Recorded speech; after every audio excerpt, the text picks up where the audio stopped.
Hi, it's Rob. Welcome to another video, and I want to celebrate albums with 10 tracks on. So 5 tracks on each side, old school. Back in the day, 22 minutes of music on each side of an album.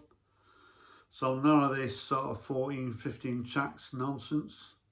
Just 10 tracks for me is perfect, sort of no filler. How many times do you hear people when they're talking about an album, they talk about 1 or 2 tracks that are fillers? So for me, 10 tracks on an album is perfect. I want to show 10 albums. First one I want to show is from 1981. It's Dare by the Human League. So I can remember in 81, didn't have that many albums. This is an album that every household in the UK had. And I think I had a very bad haircut in 1981, so I spent a lot of time in the house. A lot of singles on here, as well as really good album tracks like Seconds, I Am the Law. Always loved the single Love Action. But one of the reasons this is such a perfect album is, it doesn't outstay its welcome. It's just 10 tracks. So yeah, Dare by the Human League from 1981.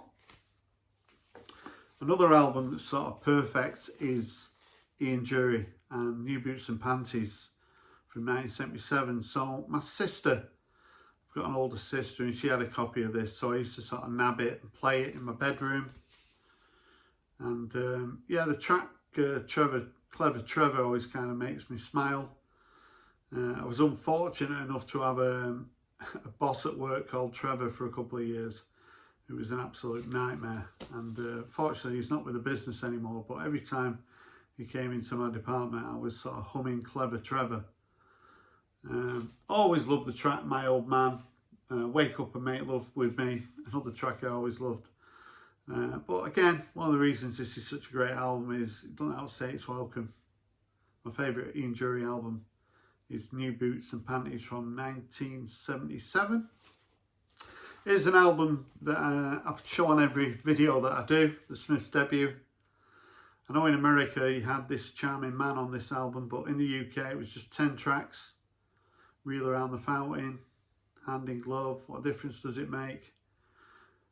Suffer Little Children, the final track. I couldn't believe that Morrissey would tackle the subject of the Moors murders. So I suppose it gave us an idea of Morrissey's career.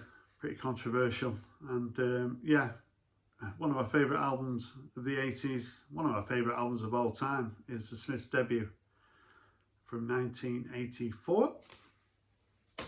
So albums in the 90s did tend to sort of veer off into 14, 15 track territory, but there are some albums that have only got 10 tracks.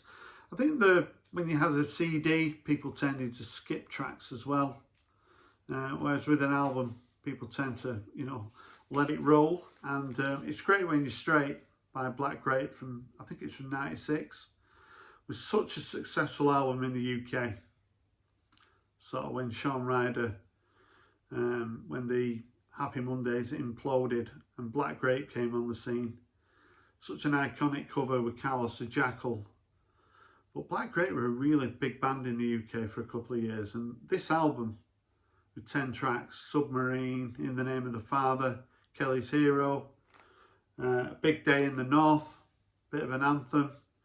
Such a successful band in the UK. I'm not sure in Europe or in America they made much of an impression, but yeah, this is certainly one of my favourite albums of the 90s, and it's perfect. 5 tracks on each side. It's Great When You're Straight by Black Grape.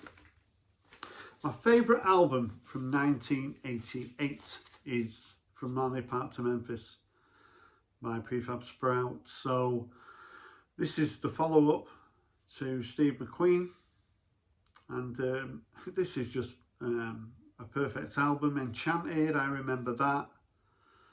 Cars and Girls, Golden Calf, Hey Manhattan. Prefab Sprout just hit a purple patch in the 80s, and they couldn't do any wrong for me. And it's not a coincidence. This is such a great album, great sounding album as well. Just the 10 tracks, that's enough, no filler. From Manly Park to Memphis by Prefab Sprout.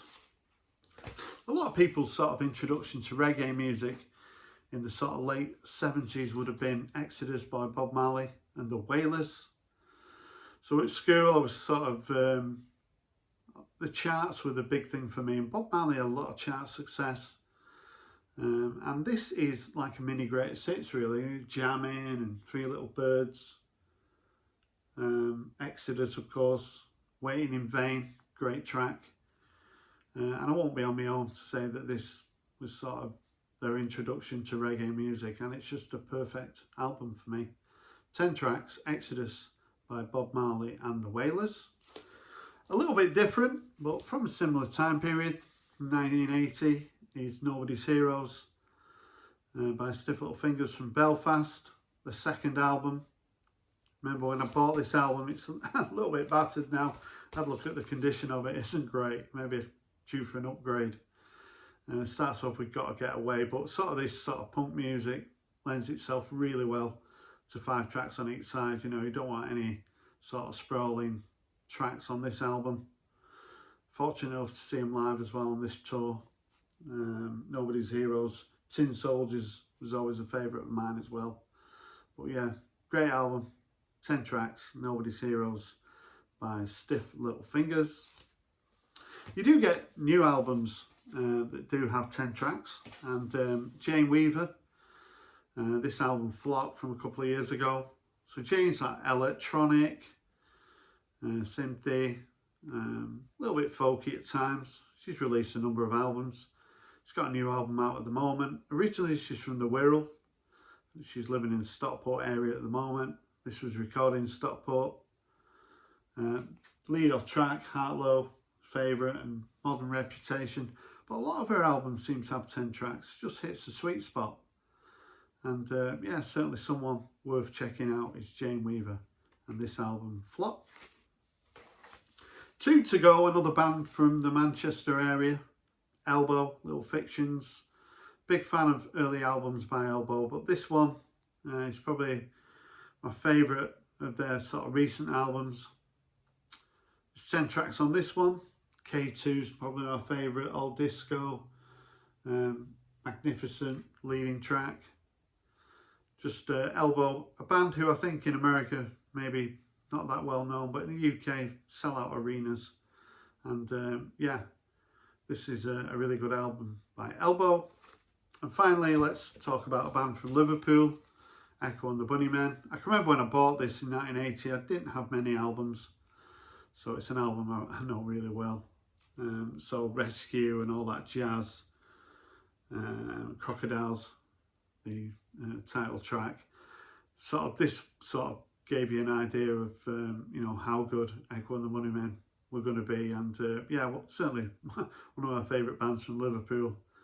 And it's not a coincidence, it's 10 tracks, it's a great album, Crocodiles from 1980. So 10 albums, 10 tracks, 5 tracks on each side, played at 33. That's sort of my perfect album. If you've got any comments about what I showed on this video, I'd love to hear from you. Thanks for watching, and bye for now.